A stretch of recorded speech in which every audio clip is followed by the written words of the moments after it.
Welcome back. Michael Hastings was one of America's top investigative journalists. His profile in Rolling Stone magazine of General Stanley McChrystal almost ended the career of one of America's top soldiers. Michael died in a fiery car crash in Hollywood last year, only hours after telling friends he had received death threats and was going off the radar for a while. Was his death the first car cyber attack, where a computer hacker took over the controls of Michael's car? Researchers think it possibly was. You can read more about this story on my website, automotivenews.co.nz. As we said before, car sales in New Zealand are booming, and that no doubt makes our next guest very happy indeed. Welcome, Dean. Hello, Al. Nice to be here. Dean, the General Manager of Audi New Zealand.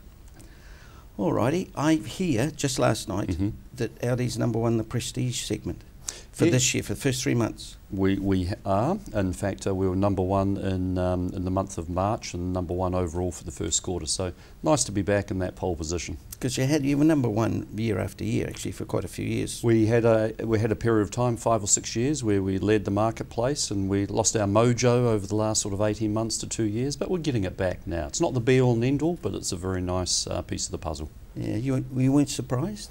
Not really. We've had good strong demand right the way around the country for our new models. We've launched, I think, 7 new models over the last 6 months. Good customer demand for those models, and now we're getting supply of those models into the marketplace. So naturally they get registered, and now we've got customers owning those cars.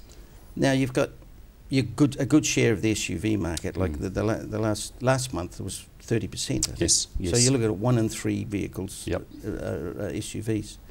You've got your Q3, your Q5, Q7. Correct. You've also got a couple other Qs coming too.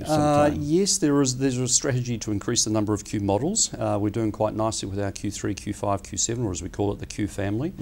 We have new entry points in all those models, and there will be new sporty derivatives launched.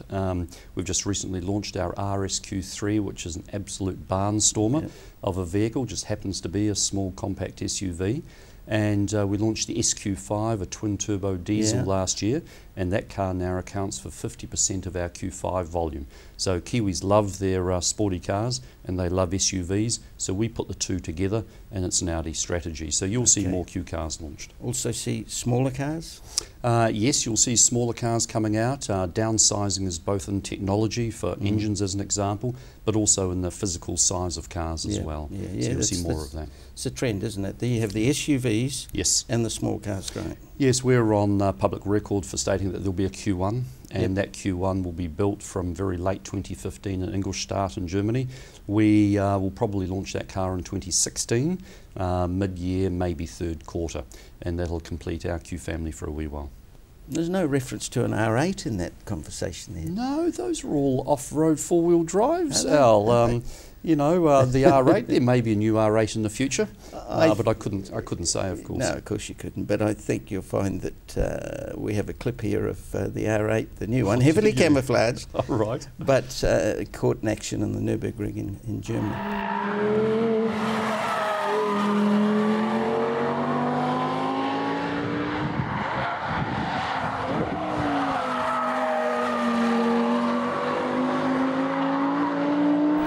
We won't dwell on that, will we? No, of course we won't. Be nice to see, though. Tell me, Morgan Stanley, the investment banking company, US, one of their analysts is looking at 20 years hence and says there are too many car makers in the world, all right? They'll have to be reduced to 5, 6, perhaps 7 inside the next 20 years if they want to survive. Yep. So, but you're part of the VW group, so there's Audi, Porsche, VW obviously, we've got Bentley, you've got Lamborghini, Seat, Bugatti, all those ones.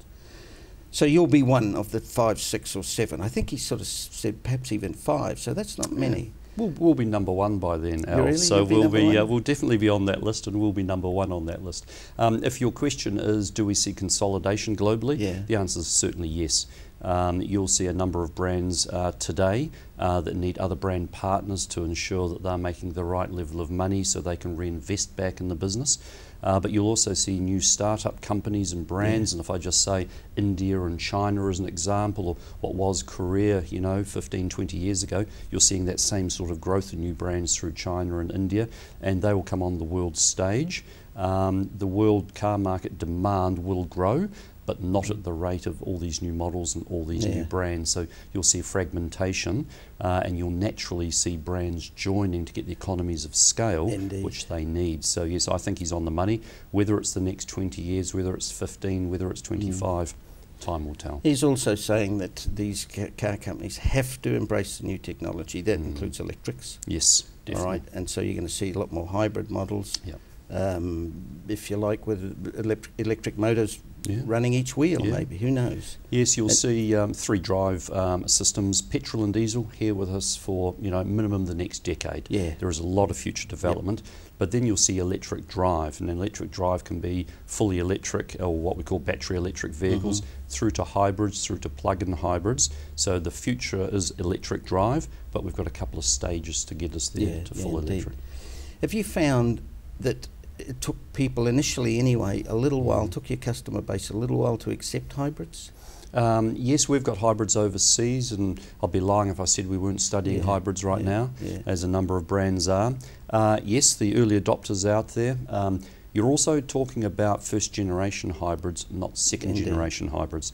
And second generation hybrids will have higher levels of technology, particularly better battery technology. You're talking lithium ion batteries, not metal hydride batteries as an example.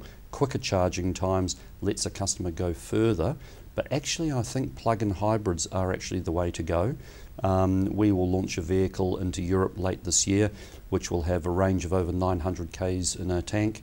It has a fuel consumption of 1.5 litres per 100 kilometres, and it's an everyday 5-door hatchback.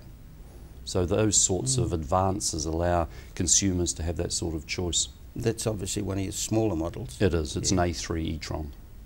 All right, Dean, thanks so much. You've got the next 3 months to stay #1 in the Prestige ahead of BMW, Mercedes-Benz. You can do it, you reckon? Of course we can. Up for the challenge. Good luck. Cheers, thank you. Thanks for coming. We'll be back in a few moments.